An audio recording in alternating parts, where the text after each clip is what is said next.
I'm working on a project with granny squares, and these are granny squares right here. This is kind of a small one.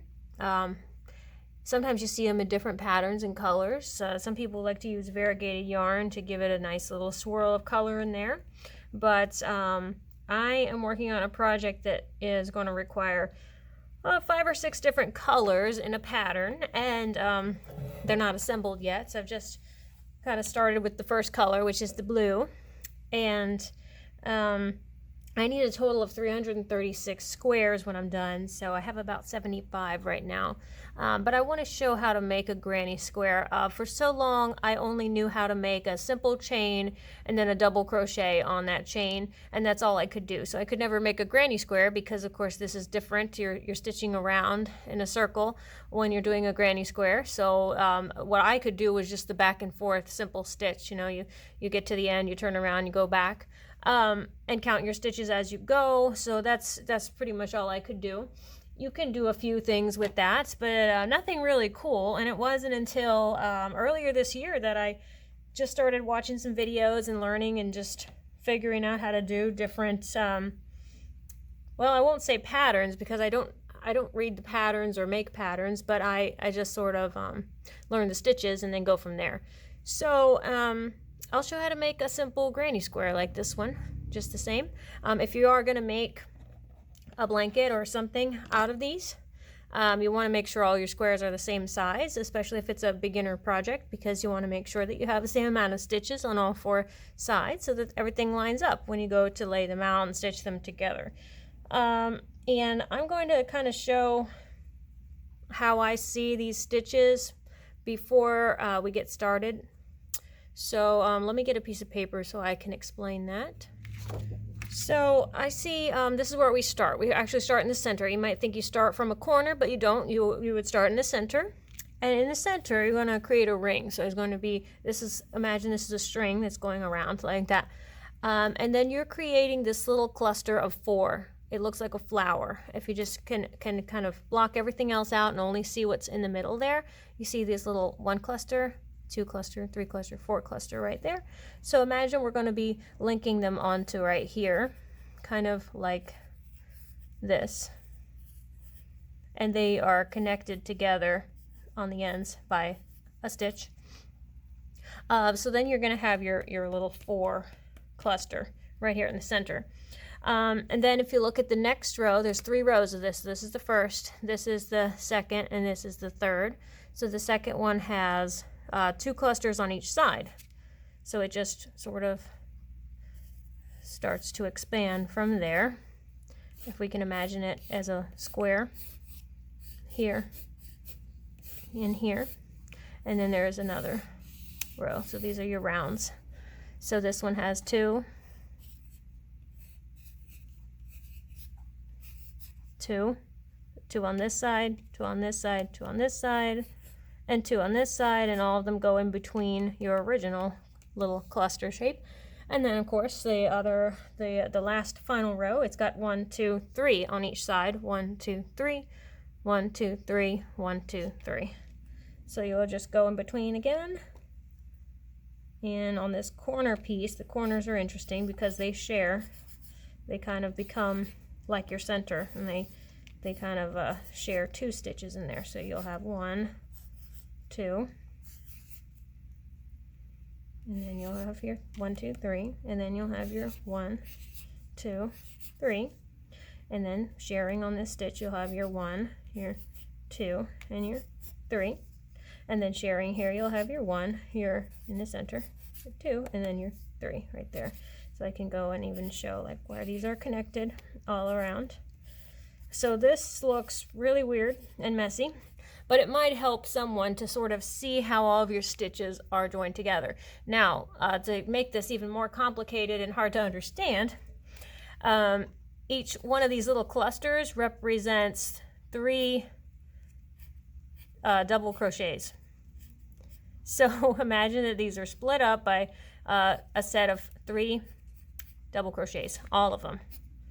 And we're going to start each round a little differently. Each round is going to, well, you'll see, but you sort of have to do your first cluster differently, and then the rest of them are going to follow a pattern. But we will get into that, and I'll explain what I'm talking about in just a second. All right, so this is the size hook I'm using. Use something that is, oh, let me fix the focus on that. That's a J something. There we go. So I like to use a bigger hook when I'm doing a quick stitch like this. It doesn't need to be really tight. It's not like I'm making, you know, the amigurumi dolls. Those you want really tight stitches because when you stuff them, you don't want to see a hole or anywhere where your stuffing is showing through. But these are okay. You actually want the look of sort of a holy look. You've got all those little gaps in there, and that's okay. So where's my end? Here it is. Okay. So here's how we're going to begin. And you start with a little slip knot.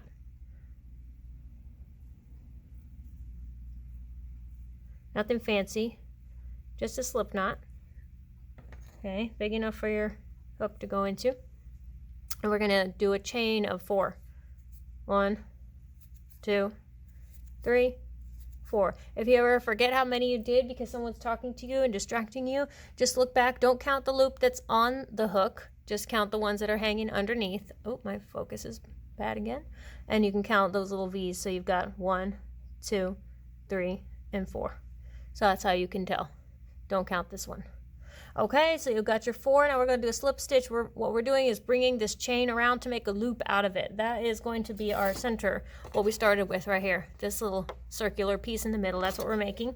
We're making it out of a chain of 4. It is going to become a thicker circle to go in the center. So don't hook, just go right into that stitch.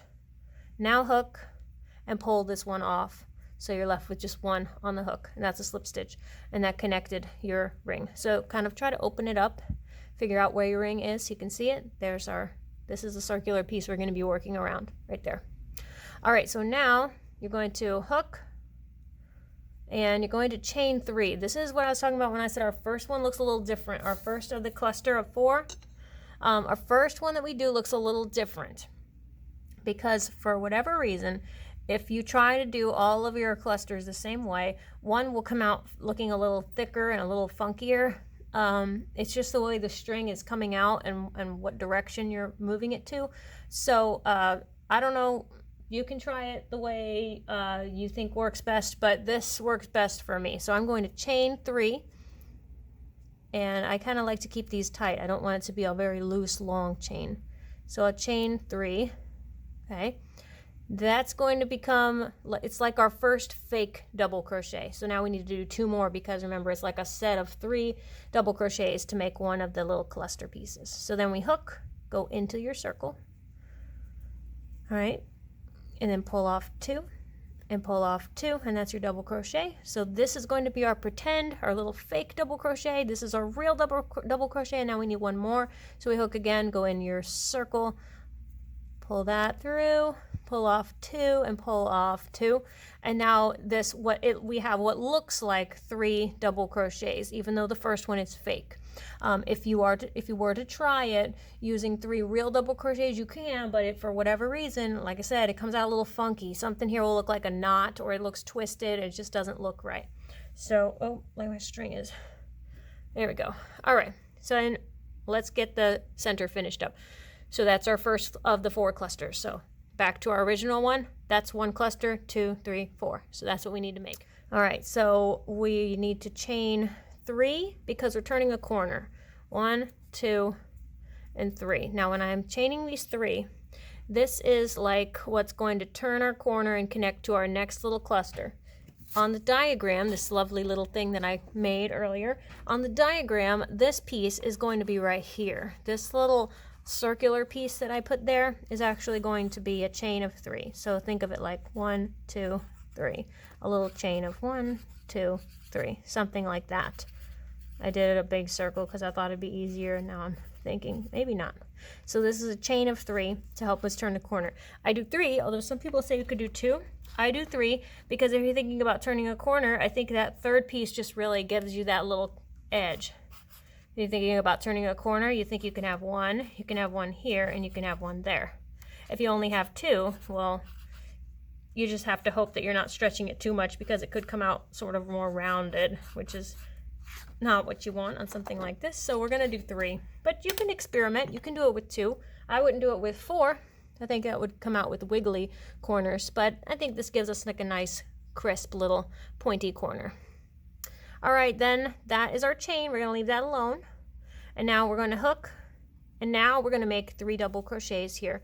So you got 1, 2, hook it again, do 1, 2, hook it again, do 1, 2. So now what we've got is half of it. We have 2 clusters, and we've turned a corner. So this little piece right here is your corner, if you can see it that way. I know it's hard to see when you're trying to look through all the rest of it kind of all blends together. All right, now if you remember what we did last time, to make the corner, we're turning a corner again, so we need to chain 3 to turn our corner. And then we're going to do the same thing. We're making the third of the clusters. So you got your 1 double crochet, you've got 2 double crochets, and you've got 3 double crochets. Whoop. All right, and now you probably have figured out by now, you've got your little cluster. This is almost there, 3/4 of the way done. Now we're going to do a corner again. So we need to chain 1, 2, 3. That's a corner. And then you're going to dip in again. Oop, get that little string out of the way. You're going to dip in again and do your 3 double crochets. So that's 1 double crochet, 2 double crochets, and 3 double crochets. Of course, now we have to connect our last little corner, so we need to chain 1, 2, 3, and then slip stitch right into here. All right. So now your center is going to look like a little square. It's got holes, so it has 5 holes. So it has the 1 in the center where we started, and has the 4 on each corner here. Got 1 on each corner. So that is our centerpiece. And you could stop right there if you wanted a little mini granny square. That could be it. But we do 2 more rounds. Remember, back to the original drawing, we did this center.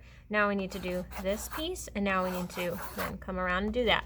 It's pretty much the same thing at this point. It's really easy to figure out where to put everything, because as you're stitching along, you're just I'll explain on the corner piece, but then I'll just kind of speed up and go around the rest of it. But yeah, you just start in your corner where you are right here, and this is where, if you decided to do 3 double crochets instead of that 1 fake one that we have to do, this is where it would look kind of funky. So you can try it out. If you don't believe me and you want to see it for yourself, go ahead. But I like to just do it the way that I explained at the beginning, because it looks neater. So we will go right into here for our next stitch. And then from there on out, it's pretty self-explanatory. You can even continue on. You don't have to do just 3 rounds. You can do more than 3 rounds if you want. But this, for what I'm doing, this will be a really good size for the piece that I'm making. Okay, so your corner piece now is you're just going to start off right where you were. You're not doing anything. You're not dipping into that hole. You're just doing your chain of 3. And this is not a corner. This is your fake double crochet. And now you go in and do the others. Okay, there's 1 and 2, and then that with our fake one makes 3. So then we've got our corner piece, got our little cluster that goes on the corner. And from here, we're just going to keep going around. So your next one, it just goes right in. You don't have to chain your 3 until you're actually turning a corner. And then this is the corner that shares 2. So since we are on a corner right now, this is going to get a cluster here. We'll chain 3, and then we'll do another cluster on this side. That is referring to on the diagram. So here's where we are. We've done this. Well, we just did this one and this one, and now we're going to chain our 3. So chain 1, 2, 3, and then your other one is going to share on that chain. So it's going to go right into the same one. So sharing here and sharing there. Okay? So that's what we're going to go and do.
So we've done our 3 rounds. We had our cluster of 4 in the middle. We had our middle row where we did 2 on each side. Okay, and now we had our final, our 3rd row where we did 3 on each side. And you can imagine if we were going to do another one, it would have 4 little cluster pieces on each side. But this is where we're going to stop this one. I just have a little slip stitch right there in the top, and then I'll show how I end these, kind of end them the same way I started them. And I don't usually worry about cutting these tails off until well, I guess when the whole thing is done and I go to put them all together. That's when I'll go and cut my little tails off, but for now I don't worry about it. But here's how you do it. Here's how you can end it. Just cut yourself a little bit of string, a couple inches, that's fine. Pull it tight. All right, and then we're just going to pull through the loop to free our hook and pull that tight. And there you go. And when, like I said, when you're ready to connect them all, of course, you can cut these off, or you can even take a little plastic needle and stitch it back through or something so that it's hiding, but you don't have to cut it off. Sometimes I do get nervous about cutting them too close to the knot, because I think if it's kind of a slippery type of yarn, I don't want it to come out. So I sometimes just rather hide it than cut it right close to the knot. Let's talk about some yarn real quick. Right, so I got some different kinds. So if you are just starting and trying to learn how to crochet, maybe teaching yourself some different stitches and things, I will show you what not to use, and then maybe some suggestions for what to use. Of course, the yarn that I'm using here is just a regular, it's a pretty common brand, the Red Heart brand, and this is the little, I think this is a pound. No, not quite a pound. They do make these in a 1 pound. This is a 14-ounce skein. I got a 1 pounder, so just a couple ounces more than this one. It looked about the same. I thought I was grabbing the same one again. I guess not. I got a 1 pounder, and I was able to make about 55 this size square. So it gives you an idea of what you can get out of it. I can see now that this is a slightly different blue, but whatever. So that's a good yarn because it is not a slippery yarn. It's easy to see. It knots easily because it kind of feels a little rough. I know that doesn't sound nice if you're talking about making a blanket or something. This should be soft and comfy, but it's rough in that the yarn will grab onto itself to be able to make a nice knot, and it won't be hard to grab a hold of your stitches as you're going through. This is whatever's left of my last skein. Just have a little bit there. Another good one to use if you are just practicing and just starting out with crochet is a variegated. And variegated just means that it's multicolored like this, but it's also a solid piece of yarn. So what's nice about this is when you're stitching along with it and making a chain, you can easily see where your stitches are because they change colors. And even if you can find one that has a little more variegated than this one, it makes it even easier because as you're stitching along, well, now you've got a difference in color. So now you can kind of count them a little easier. If you lose count, it's easier to find where you were because, you've got the different shades going on in there. So that's something that you could try if you're not, just starting out. And it's a little hard to work with this solid color yarn. And then I will talk about some that you should not use if you're just starting out with crochet. This is a chenille type of yarn. It's very soft. It feels like velvet when you stitch them all together. But because of how soft it is, and because it's kind of flattens out and gets lost, I guess your stitches sort of get lost and all blend together. It is really nice, and it can make some really fun little projects. But if you're just starting out, I would not recommend using something like this. It kind of looks like spaghetti right now. So that's that. Though I have used this kind of yarn, it's fun for certain projects. I made some scrunchies out of it, so I thought it came out pretty nice because you want your scrunchie to be nice and soft. Another big no, if you're just starting out, don't try something like this.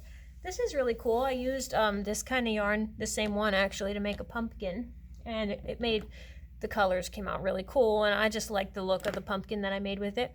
But you can just tell because of how fluffy and fuzzy this yarn is. It frays very easily, it's lumpy and has all these little twists and turns in it, so it's really hard to see where your stitches are. You have to be able to feel for your stitches with this one more than just to see them, because they will get lost. And even if you know what you're doing, you won't be able to really see those stitches clearly, so you just have to be able to feel for them. So wait till you get a little more advanced if you're going to try something like this. Don't get rid of this yarn. Just know that it's probably not the best to start with, because you will get frustrated and want to give it up. And then the last one I'll talk about that I would not recommend using is this one. I call it like a fun fur. Just look at it. I mean, it's really cool. But if I could just pull a little piece of it out to show. It is so wild. And again, it just makes it really hard to see your stitches, to know where you're going.